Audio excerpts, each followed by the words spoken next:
الحمد لله وكفى وسلام على عباده الذين اصطفى أما بعد فأعوذ بالله من الشيطان الرجيم بسم الله الرحمن الرحيم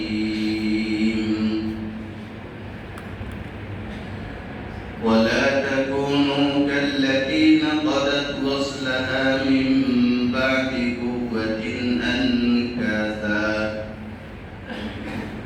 تتخذون أيمانكم دخلا بينكم أن تكون أمة هي أربى من أمة إنما يبلوكم الله به وليبين لكم يوم القيامة ما كنتم فيه تختلفون وقال رسول الله صلى الله عليه وسلم رغم أنف رجل دخل عليه رمضان فينسلخ قبل أن يغفر له أو كما قال عليه الصلاة والسلام صدق الله مولانا العظيم وصدق رسوله النبي الكريم ونحن على ذلك لمن الشاهدين والشاكرين والحمد لله رب العالمين اللهم صل على محمد وعلى آل محمد كما صليت على إبراهيم وعلى آل إبراهيم إنك حميد مجيد اللهم بارك على محمد وعلى آل محمد كما باركت على إبراهيم وعلى آل إبراهيم إنك حميد مجيد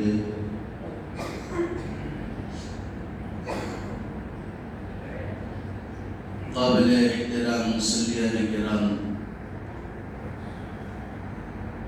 মহান রব্বুল আলামিনের অগণিত দয়া এবং ইহসান যিনি আমাদেরকে তার হুকুম পালন করার জন্য তার ঘরে আসার তৌফিক দান করেছেন সে রব্বুল আলামিনের শুকরিয়া আদায় করে বলি আলহামদুলিল্লাহ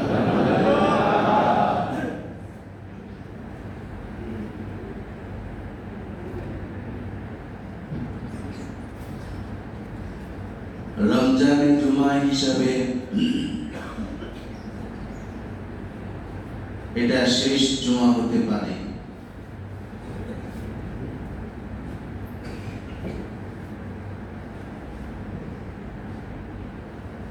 এটা হয়তোবা কারোর জন্য এই বছরের শেষ জুমা আবার এটাও হতে পারে যে জীবনের জন্য এটাই শেষ জুমা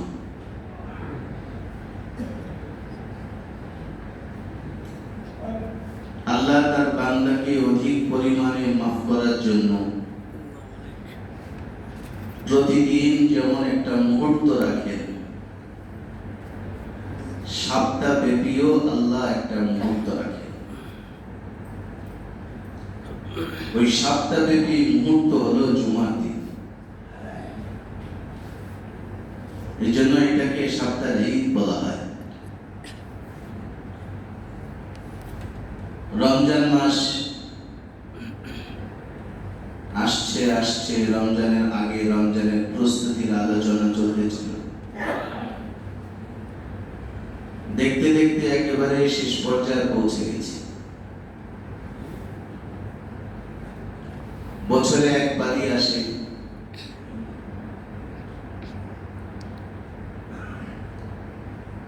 এজন্য রমজান অনেক দামি একটা মাস ইবাদতের ক্ষেত্রে। তবে এই জাতীয় যত ইবাদত আছে, দামি ইবাদত, ফরজ পর্যায়ের ইবাদত, ওয়াজিব পর্যায়ের ইবাদত, ইবাদতগুলো মানুষ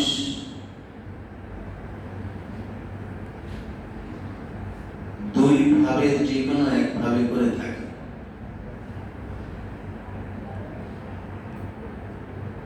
দুই ভাবের কোন এক ভাবে করে থাকে, যার মধ্য থেকে এক ভাব হলো রুসমি ইবাদত, আরেক ভাব হলো বাস্তব ইবাদত। রুসমি ইবাদত কি অপর ভাষায় আমরা আনুষ্ঠানিক ইবাদত বলতে পারি, আর বাস্তব ইবাদতকে আমরা আরেক ভাবে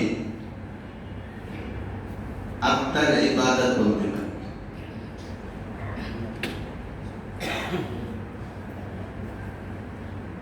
যার কাছে রমজান মাস রুসমি ইবাদত ছিল, তার কাছে রমজান আসার আগেও কোনো গুরুত্ব ছিল না, মজা ছিল না। একে একে শেষ হতে হতে শেষ পর্যায়ে যে চলে এসেছি, এই অনুভূতিও তার কাছে নেই। এই রমজানটা চলে গেলে কত কিছু যে হারায় ফেলবো, এই ব্যথাও তার কাছে নেই।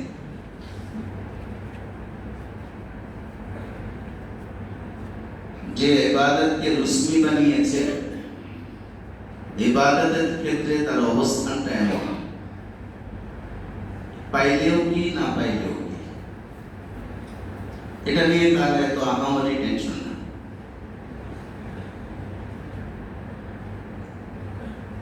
আর যার কাছে রমজান মাস আত্মার ইবাদত ছিল, বাস্তব ইবাদত ছিল, সে তার হায়াতে এই রমজান পাওয়ার জন্য আগে থেকেই আল্লাহর কাছে দোয়া করতেছিল, আগেই প্ল্যান প্রোগ্রাম করে ফেলেছে। দুনিয়ার জন্য কতটুকু সময় দিবে, ইবাদতের জন্য কি পরিমাণ সময় দিবে। প্রথম দিন থেকে তার এই কান্না চলতেছিল, আল্লাহ রহমতের একটা দিন চলে গেছে, রহমত পাওয়ার মতো কোনো আমল করতে পারি নাই। তার মধ্যে এক পেরেশানি চলতেছে।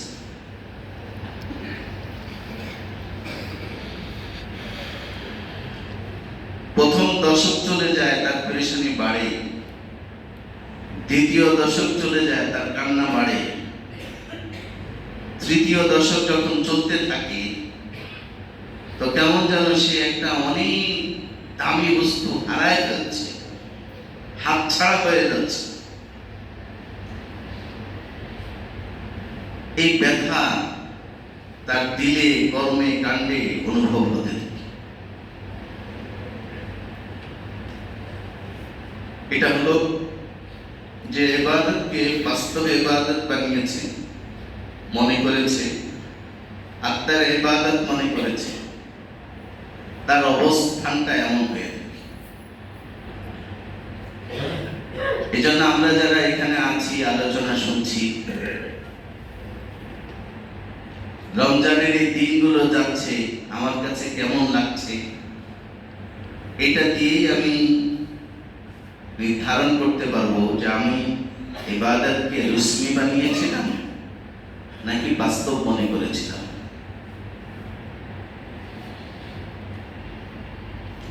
ইবাদতকে যে রুসমি ইবাদত বানায়,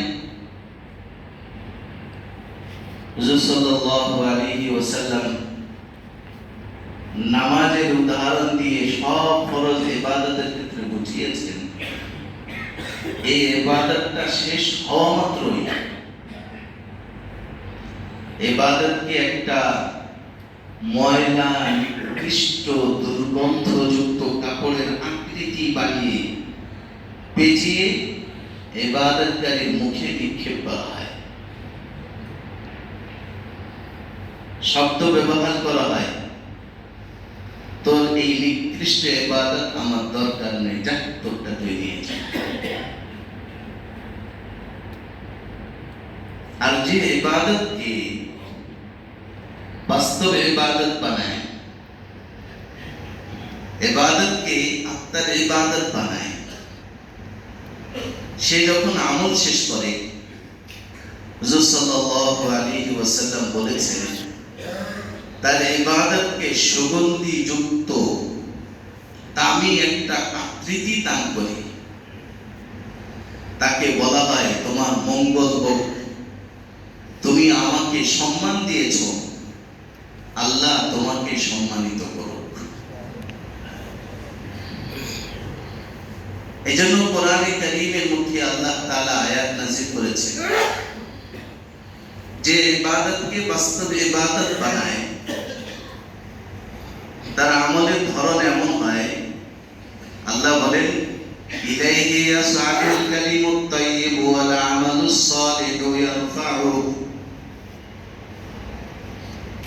যে ইবাদতকে বাস্তব ইবাদত বানিয়েছে এই ইবাদত তার থেকে নিয়ে প্রথম আসমান, দ্বিতীয় আসমান, তৃতীয় আসমান, সপ্তম আসমান, আরশ, লৌহ, কুরসি, আরশ পার করে এটা আল্লাহ পর্যন্ত পৌঁছে যায়।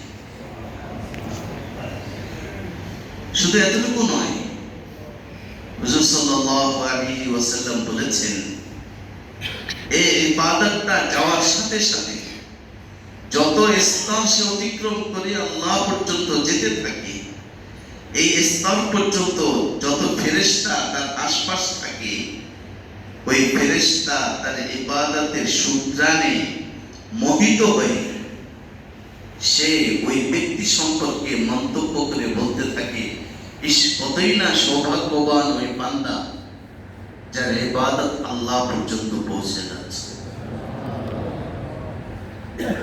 ফেরেশতা এই শব্দ বলতে থাকে। জমিনের উপরে তার অবস্থানটা কি হয়? জমিনের উপরে যেই জায়গা দিয়ে তার ইবাদত যেতে থাকে ওই জায়গায় আল্লাহর যত মাখলুক আছে এই সব মাখলুক তার জন্য দোয়া করতে থাকে। জমিন পর্যন্ত আল্লাহর কাছে বলতে থাকে, আল্লাহ আপনার এই বান্দাকে আমার উপরে আরো কিছুদিন জীবিত রাখেন, আমি যাতে তার আমলের দ্বারা ধন্য হতে পারি। এই জন্য আল্লাহ রাসূল বলেছেন কিছু মানুষের মৃত্যুতে শুধু মানুষ কাঁদে তা না, তার মৃত্যুতে জমিনের মাখলুক কাঁদে, গাছপালা কাঁদে, এমনকি ফেরেশতারাও কাঁদে। কেন? এরা তার ইবাদতের কারণে মোহিত হয়েছে।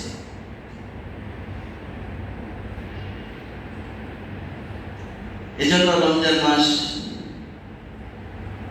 আমরা পেয়েছি, শেষ দিকে পৌঁছে গেছি। এতদিন এই মাসটা আমার কাছে মুসমি ছিল না, আত্মার মাস ছিল, আনুষ্ঠানিক মাস ছিল না, বাস্তবে ইবাদতের মাস ছিল। আমি যেমন জানি আমার থেকে আমার আল্লাহ আমার সম্পর্কে আরো ভালো জানেন। আমি একরকম মনে করে আরেক রকম বুঝাতে পারি, কিন্তু আমার আল্লাহ আ'লামু মা ফি কুলুবিকুম, দিলে কি আছে তা অনেক ভালো জানে। এজন্য আফসোস যে সম্পদের গুরুত্ব বুঝি রমজান যে চলে যাচ্ছে তার টেনশন বাড়ছে, সে হিসাব মিলাচ্ছে আসলে যে পরিমাণ টার্গেট নিয়ে এবার শুরু করেছি টার্গেটটা পূরণ হয়েছে কিনা সেই হিসাব করছে। তার কাছে মালের গুরুত্ব আছে, এজন্য সে হিসাব করছে। যার কাছে ইবাদতের গুরুত্ব আছে সেও কিন্তু হিসাব কষে।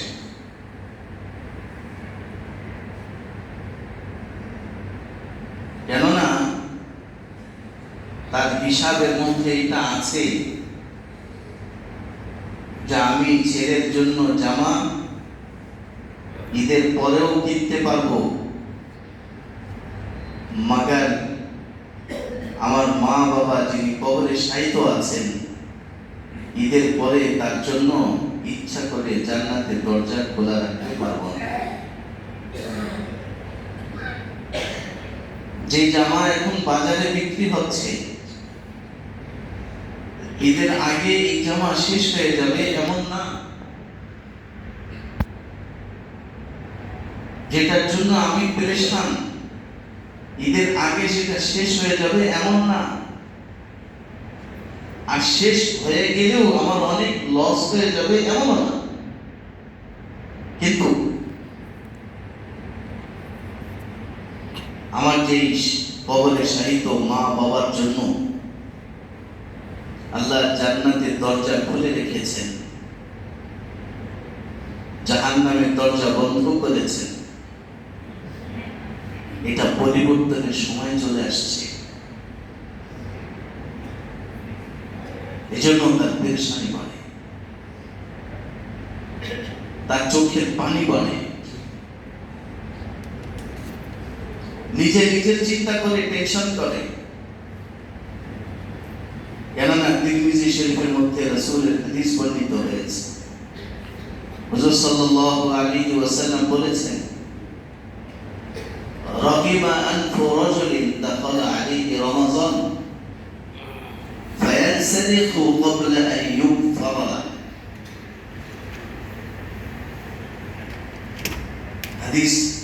হাদিসের মতো করে বুঝার আগে বিপরীতটা বুঝি। রাসূল যদি কারো ব্যাপারে বলেন অমুক জান্নাতি, এটা জান্নাতি, এর কোনো বিকল্প কথা নেই। রাসূল যার ব্যাপারে বলবেন অমুক জান্নাতি, সে জান্নাতি। যদি কারো ব্যাপারে বলেন অমুক জাহান্নামী, সে জাহান্নামী, এর কোনো বিপরীতমুখী কথা নেই। তাই রাসূল বলেছেন ওই ব্যক্তির ধ্বংস হোক যে রমজান মাস পেয়েছে, এই রমজান মাস তার সামনে দিয়ে অতিবাহিত হয়ে গেছে তার গুনাহ মাফ করানোর আগে। তার গুনাহ মাফ করানোর আগেই রমজান শেষ হয়ে গেছে, তার ধ্বংস হোক। কি বলেন? রাসূল যদি ধ্বংসের কামনা করেন এর পরিবর্তন হবে তো? হ্যাঁ, পরিবর্তনের কোনো সুযোগ নেই। কার জন্য ধ্বংস বলেছেন রাসূল? রমজান পেয়েছে কিন্তু গুনাহ মাফ করাতে পারে নাই, রাসূল বলেছেন তার ধ্বংস। এজন্য যে এই রমজানকে রুসমি ইবাদত বানিয়েছে এই কথা তার দিলে কোনো প্রতিক্রিয়া করবে না। কিন্তু যে রমজানকে ইবাদত মনে করেছে, আত্মার ইবাদত মনে করেছে, বাস্তবে ইবাদত মনে করেছে, এই কথা তাকে প্রতিটা মুহূর্তে কাঁদাবে। রাসূল যে বলেছেন রমজান পেয়েছে, গুনাহ মাফ করানোর পূর্বেই রমজান শেষ হয়ে গেছে। দুটো প্রশ্ন আপনাদের সামনে। এক নম্বর প্রশ্ন হলো, রমজান যতটুকু চলে গেছে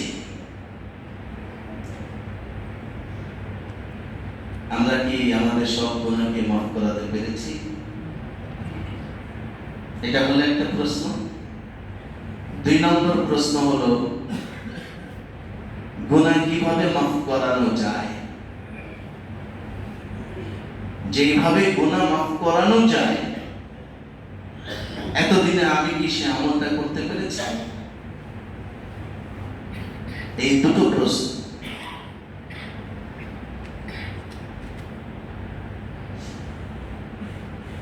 প্রথমে তো বলেই দিয়েছি, স্বীকার করতেই হচ্ছে যে আসলে যতদিন পেয়েছি এতদিনে গুনাহ মাফ করাতে পারি নাই। 2 নম্বর প্রশ্ন জানলে প্রথমটাও সহজ, কেন পারি নাই?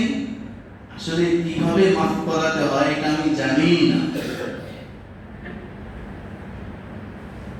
আমি মনে করি যে শুধু রোজা রাখলে গুনাহ মাফ হয়ে যায়।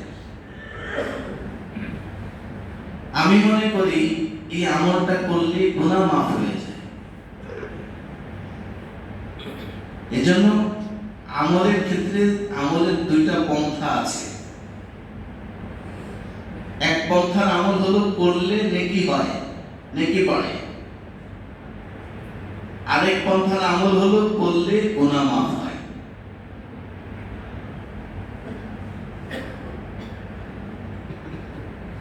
যেটা নেকি বাড়ে এটা হলো করণীয় কাজ, যেটা করলে গুনাহ মাফ হয় সেটা দুটো। 1 নম্বর হলো গুনাহ ছেড়ে দেওয়ার জন্য তওবা করা। 2 নম্বর হলো গুনাহকে চিহ্নিত করে করে গুনাহ থেকে বিরত থাকা। আমরা তো রমজানের এই 22, 23, 24 রমজান পর্যন্ত পেয়ে গেছি। এখনো একটা মুহূর্ত আমার কাছে এমন আসে নাই যে মুহূর্তে আমি এমন এক নির্জন অবস্থায় বিরাজ করেছি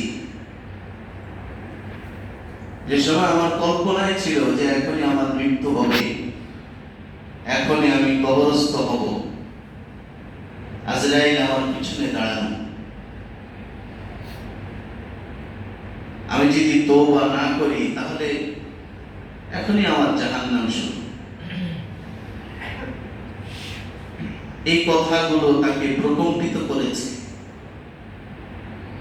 আর সে সঙ্গে সঙ্গে আল্লাহকে দিলের থেকে আল্লাহ বলে ডাক দিয়ে সে তওবা করে নিয়েছে। আল্লাহ গুনাহ করেছি, স্বীকার করলাম, আর করব না, অঙ্গীকার করলাম।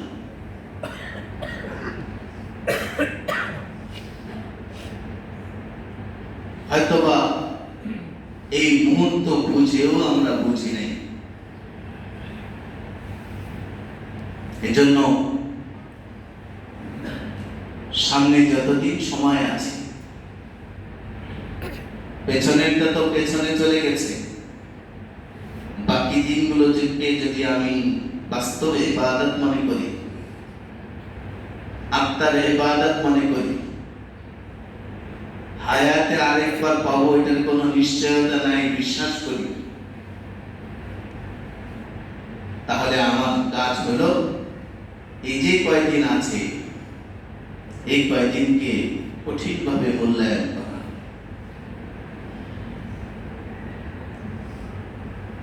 এমন কোন দিন আর মুহূর্ত যাতে আবার না যায় যে আমি তওবার উপরে থাকবো না। হযরত হাসান বসরি রাহমাতুল্লাহি আলাইহি বলেন, মানুষ যতবার আল্লাহ আল্লাহ বলে প্রত্যেকটা মানুষের উচিত ততবার তওবা করা।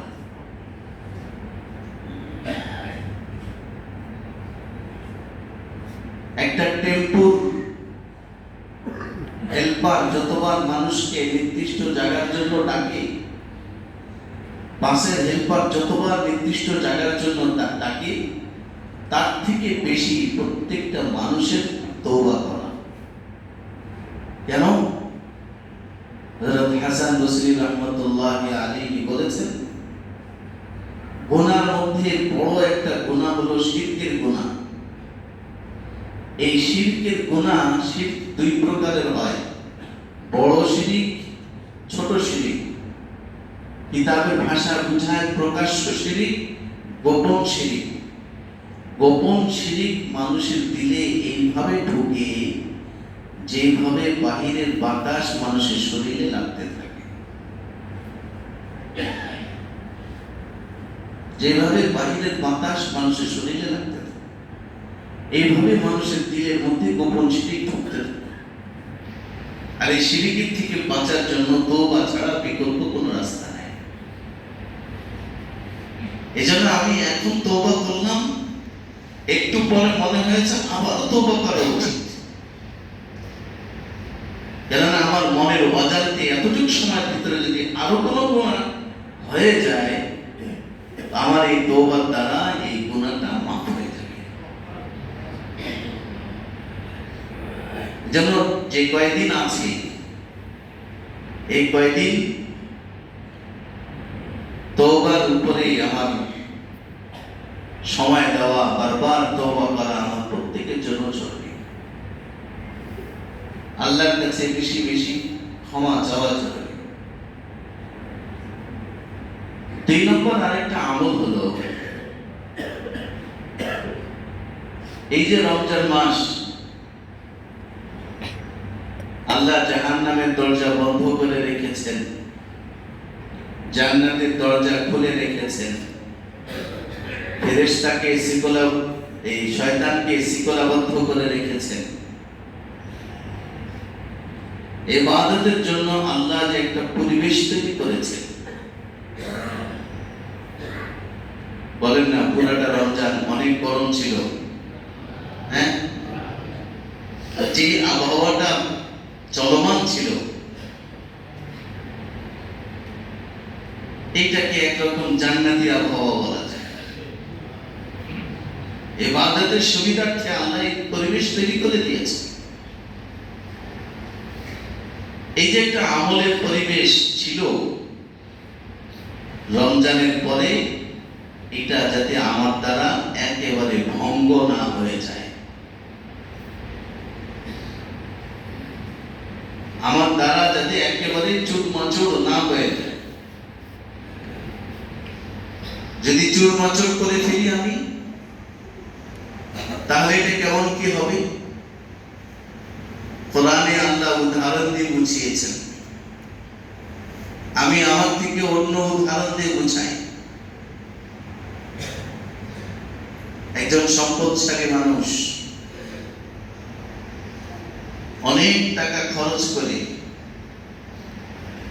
সেরা একটা বিল্ডিং বানিয়েছে 10 তলা।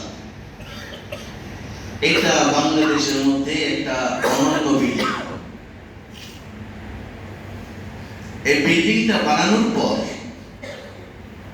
সে কি করলো? বিল্ডিং এ ঢুকে শান্তি অনুভব করার আগে পুরো বিল্ডিংটা ভেঙে চুরমার করে দিল। আপনি এই লোকটাকে কি বলবেন? কি বলেন? ভাঙবেন যখন বানালেন কেন? কোন সুস্থ মস্তিষ্কের মানুষ এত টাকা খরচ করে সুন্দর বাড়ি বানিয়ে এটাকে নষ্ট করে না,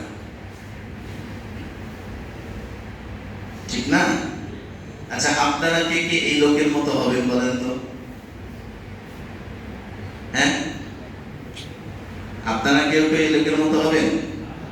হ্যাঁ, সব করে খাঁটি হীরা কিনলেন, অনেক টাকা খরচ করে খাঁটি হীরা কিনে বুড়িগঙ্গার পাশে গেলেন, পানিটা মনে করেন স্বচ্ছ পরিষ্কার করা হয়েছে, এই পানির রং দেখে খুশিতে হীরাটা বুড়িগঙ্গার মধ্যে ফেলে দিলেন।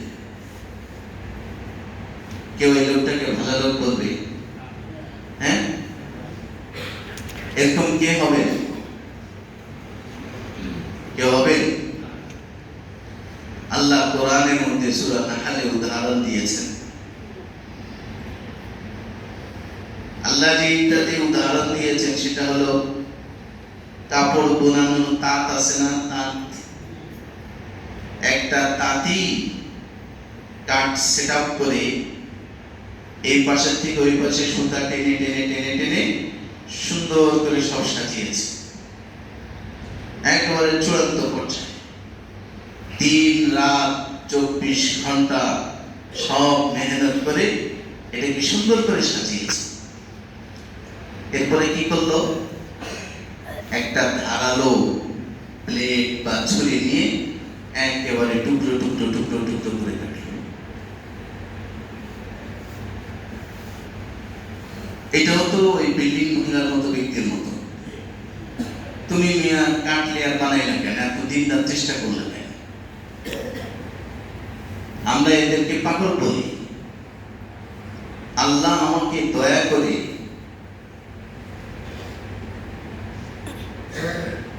আমার যোগ্যতার বাহিরে আল্লাহ রমজান দিয়েছেন।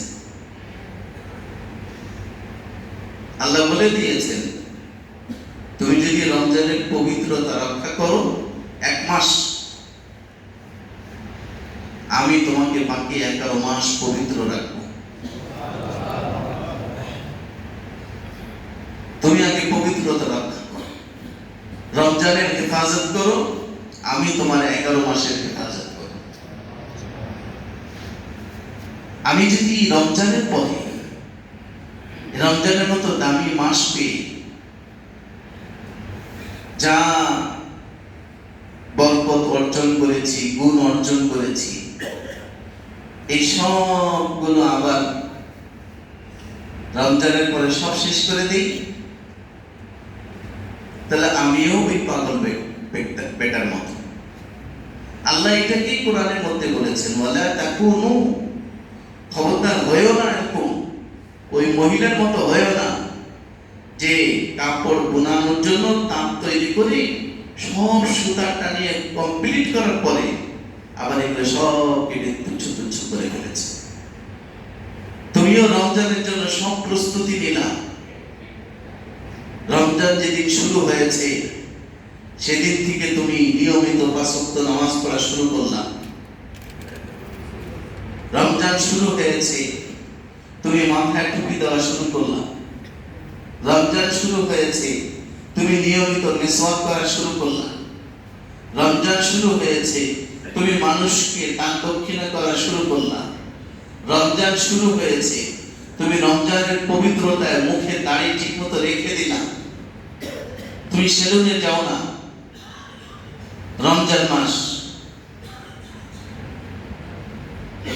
আল্লাহ বলতে চান, এটা যেহেতু রমজানকে কেন্দ্র করে তুমি শুরু করেছো, বাকিটা ধরে রাখো, আমি তোমাকে তৌফিক দেব। তবে এমন হয় না যে রমজানে চাঁদ উঠা মাত্রই তোমার মুখে যেমন ঈদ মোবারকের স্লোগান, সাথে সাথে ওয়েলকাম টু শয়তান, এটাও যাতে না হয়।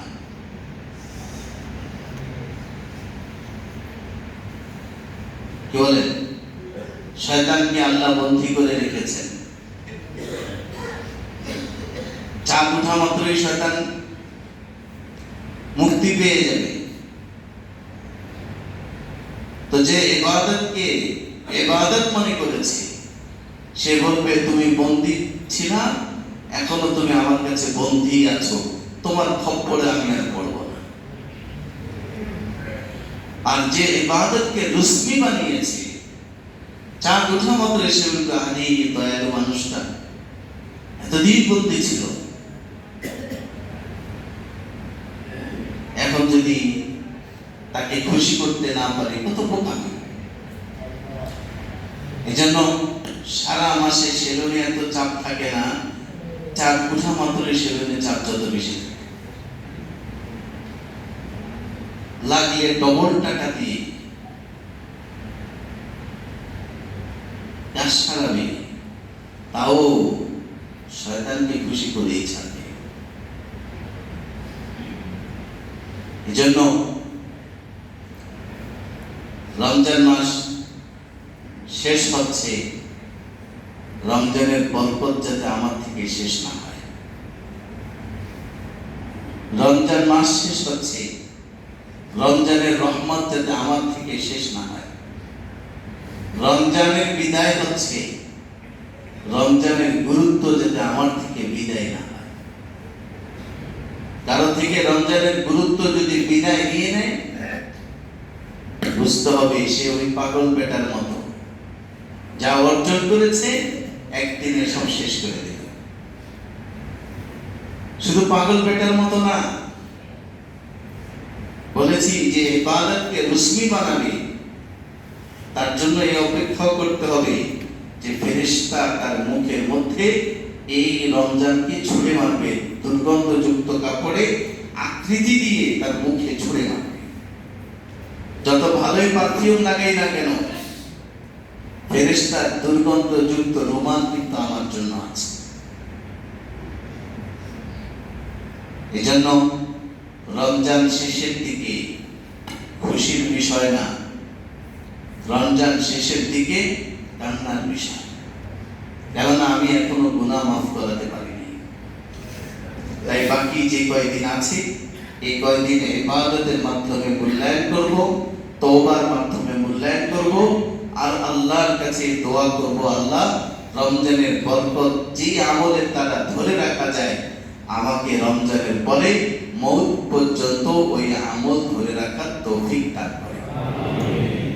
হুজুর সাল্লাল্লাহু আলাইহি ওয়াসাল্লাম বলেছেন, খায়রুল আমালি মা কাল্লা ওয়া মা দাল্লা। সবচেয়ে উত্তম আমল, আল্লাহ রাসূল বলেছেন সবচেয়ে উত্তম আমল হলো ওই অল্প আমল, যে আমলটা অল্প হবে তবে নিয়মিত হবে, কখনো ছুটবে না। তাই রমজান মাসের মধ্যে কিছু কিছু আমল বাছাই করে রাখি, যেটা আমি করেছি ইনশাআল্লাহ এই আমলটা আর কখনো ছাড়বো না, তাহলে সেটা আমার জন্য উত্তম আমল। আমরা এই আমলগুলো বাছাই করে করার চেষ্টা করব, আল্লাহর কাছে দোয়া করব, আল্লাহ আমাদেরকে তৌফিক দান করেন। একটা ঘোষণা শুনে রাখি, 4